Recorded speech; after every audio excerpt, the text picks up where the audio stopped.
Bienvenidos a Observatorio, el programa de TV UNAM, el canal cultural de los universitarios dedicado a analizar los temas de la agenda nacional. Esta vez en un programa especial que estamos realizando desde el Salón de Murales de la sede de la Suprema Corte de Justicia de la Nación para analizar una decisión muy relevante de nuestro máximo tribunal en materia de derechos humanos. Para eso estarán con nosotros el ministro de la Suprema Corte, Arturo Saldívar, y Pedro Salazar, investigador del Instituto de Investigaciones Jurídicas de la Universidad Nacional. Los derechos humanos y los tratados internacionales es nuestro tema esta noche. Quédese con nosotros, ya comenzamos.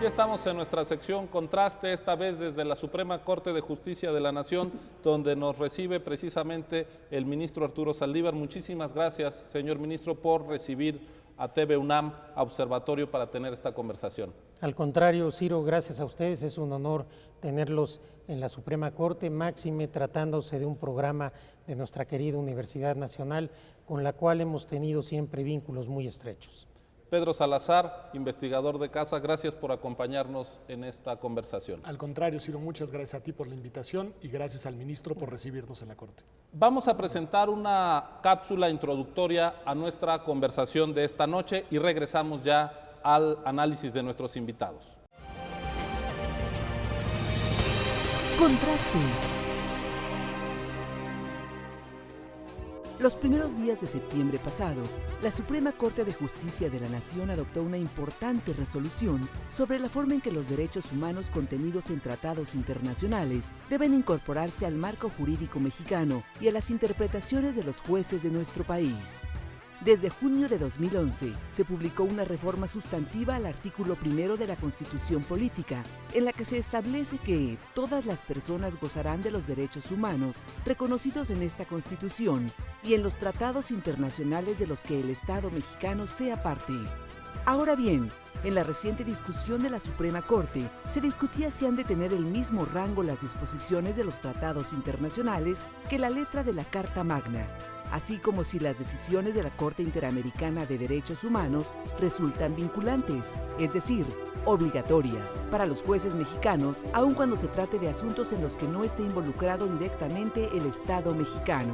La Suprema Corte, en una votación de 10 ministros a favor y 1 en contra, decidió que todas las normas internacionales que reconocen derechos humanos tienen rango constitucional, pero que en caso de contradicción tendrá supremacía la Constitución mexicana. Además de que se reconoció que las decisiones de la Corte Interamericana de los Derechos Humanos son vinculatorias para nuestros jueces.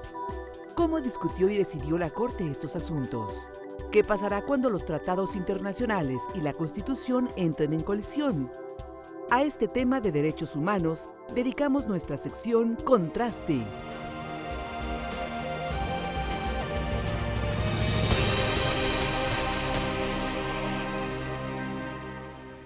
Ministro Saldívar, la Suprema Corte de Justicia de la Nación, se decía en la cápsula, a inicio del mes de septiembre tomó una decisión importante en distintos planos para ver de qué manera se da continuidad a la importante reforma constitucional en materia de derechos humanos, que fue publicado su decreto en junio de 2011 y que implicará que los derechos humanos contenidos en distintos tratados internacionales tienen máximo rango en nuestro país, y también tiene que ver con la forma en que las decisiones de la Corte Interamericana de Derechos Humanos son incorporadas en nuestro ordenamiento y en la forma en que toman las decisiones los jueces. Pero ¿quién mejor que usted, que fue ponente en esta trascendente decisión, para explicar en qué consiste precisamente esta decisión de nuestro máximo tribunal? Esta decisión, que como se indica fue tomada recientemente por la Corte,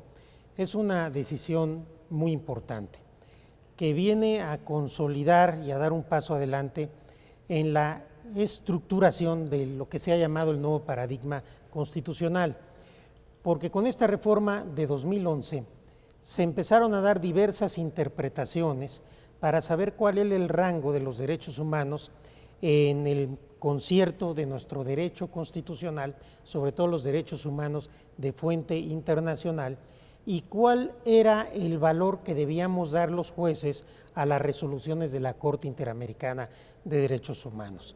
Fue una decisión que se logró a partir de una discusión y de un consenso muy importante en el seno de la Corte, en el cual se tuvieron que ir cediendo posiciones de los extremos para lograr al final una resolución que me parece muy importante y que logra avances trascendentes en la protección y en el desarrollo de los derechos humanos en México. En primer lugar, se establece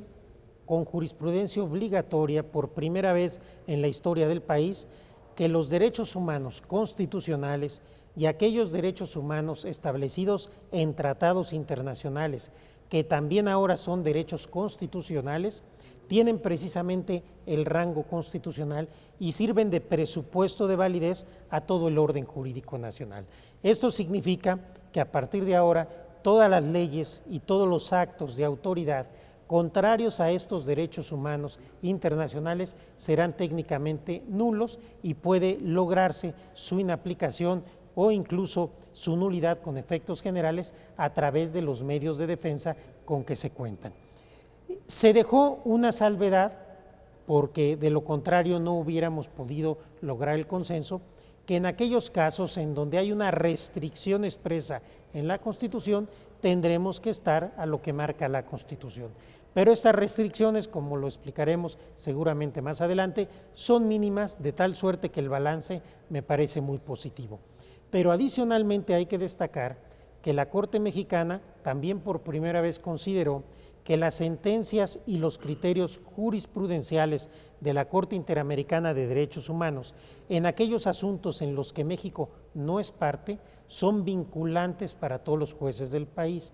Con anterioridad, en el caso Radilla, la Corte Mexicana había sostenido que las sentencias de la Corte Interamericana en que condena al Estado mexicano son vinculantes para todas las autoridades del Estado mexicano, pero que aquellas resoluciones en las cuales México no es parte son solamente orientadoras. Y ahora se da un paso adelante muy trascendente al sostener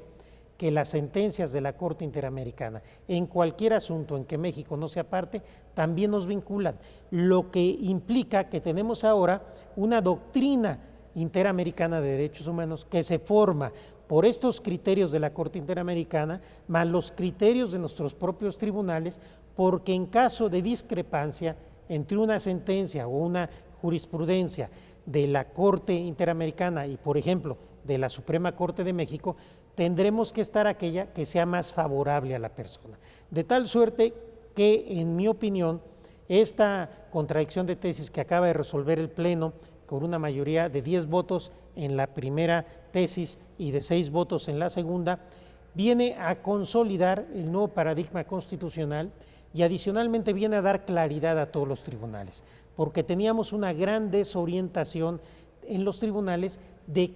cuál era el lugar que tenían estos derechos humanos. Hoy se ha dado claridad y se ha avanzado de manera muy trascendente. Pedro Salazar, esta decisión es parte de un proceso histórico, pero muy acelerado en los últimos años, de cambio en la manera en que en México se incorporan los derechos humanos, se les da máxima jerarquía, y en la manera en cómo conectamos, permíteme esta expresión, nuestra normatividad y la manera en que los jueces trabajan con los ordenamientos internacionales. Empezamos a establecer vasos comunicantes con el derecho internacional en materia de derechos humanos. Yo quisiera que nos ayudaras a situar esta decisión en la perspectiva más amplia. Yo creo que es muy interesante, Ciro, porque como nos comentaba el ministro, al final esta decisión viene a ser, digamos, el eslabón de una cadena que consolida, creo, y que además orienta en sentido adecuado este paradigma de los derechos humanos. Hay que tomar en cuenta que el origen de estas decisiones que tomó la Corte eran unas contradicciones de tesis, que quiere decir que dos tribunales colegiados en un caso y las dos salas de la propia Corte en el otro tenían criterios discrepantes sobre esta materia, y que ambas contradicciones de tesis, creo que esto es interesante tomarlo en cuenta, eran anteriores a la reforma de 2011. Es decir, ya la Corte y ya los tribunales habían discutido y habían discrepado sobre cómo acomodar estas piezas, por un lado de la jerarquía de los derechos de fuente internacional dentro del ordenamiento, teniendo a la Constitución como parámetro, y por el otro lado, las resoluciones de la Corte Interamericana. Yo he sostenido, creo que se puede sostener, que la reforma de 2011 fue un detonador de nuevas interpretaciones jurisdiccionales que la Corte ha venido adoptando en distintos momentos. De alguna manera fue la intervención por parte del legislador constitucional que creo que les dio nuevos insumos, nuevos elementos, nuevos criterios de orientación a los ministros y ministras de la Corte para que pudieran ir procesando las decisiones que tenían pendientes. Por un lado, estas dos contradicciones de tesis, y por el otro incluso la manera en la que se interpretaría y se aceptaría la sentencia a la que aludía el ministro del caso Radilla, que también era anterior a la reforma de 2011 y que el mismo pleno de la Corte había tenido un fuerte debate de cuáles eran sus alcances. ¿Nos puedes en medio minuto explicar este caso que es muy importante, claro, Radilla? Es un caso importantísimo que tiene su origen en una desaparición forzada de los años 70, es un caso que viene desde los años 70 y que llegó a la Corte Interamericana porque los familiares y algunas organizaciones civiles del señor Radilla habían considerado que la justicia mexicana había sido omisa en dar justicia. Llegó a la Corte Interamericana y básicamente la Corte Interamericana decidió una cuestión fundamental. Si bien su sentencia es una sentencia que alcanza a todos los poderes del Estado, decidió por un lado que el artículo 57 del Código de Justicia Militar en México era contradictorio con la Convención Americana de los Derechos Humanos, era inconvencional, y por el otro lado fue la primera vez que dijo con toda claridad que los jueces mexicanos, todos los jueces, estaban obligados a realizar un control de convencionalidad. Es decir, que a la hora de decidir debían de tomar en cuenta a la Convención Americana como parámetro de validez de las demás normas del ordenamiento. Esto generó mucho debate en la Corte. Y la reforma de 2011, regreso a ese punto, me parece que introduce elementos normativos que le permitieron al Pleno de la Corte, primero, asimilar el caso Radilla, digamos, de una manera creo que mucho más adecuada, en mayor sintonía con lo que la Corte Interamericana había dicho. En segundo lugar, les permitió ahora enfrentar estas contradicciones de tesis y creo que lo han hecho pues de la mejor manera que era posible. Quizá no era la deseable porque había ahí el punto que comentaba el ministro Saldívar, que quedó todavía a discusión y que ha generado polémica, pero en realidad creo que llegaron a acuerdos muy importantes. Uno, este tema de finalmente, lo decía muy bien el ministro, nos dicen que los derechos humanos que están en cualquier norma de origen internacional forman parte de la Constitución. En realidad ya tenemos un parámetro de constitucionalidad ampliado y eso yo creo que es un insumo muy importante para las decisiones judiciales que siguen. Y después el caso Radilla, el caso de las sentencias de la Corte Interamericana. Ahora esas sentencias tendrán que ser leídas, conocidas, manejadas y aplicadas por todos los jueces mexicanos y creo que ese es un cambio fundamental. Se trató de una discusión profunda, la decisión de la Corte, digamos que se fue construyendo a lo largo de días de deliberación, de discusión. Yo quisiera que nos ayudara a entender la complejidad del asunto y cómo se fue procesando. Permítame, ministro Saldívar, hacer una pausa para tener suficiente tiempo para su explicación.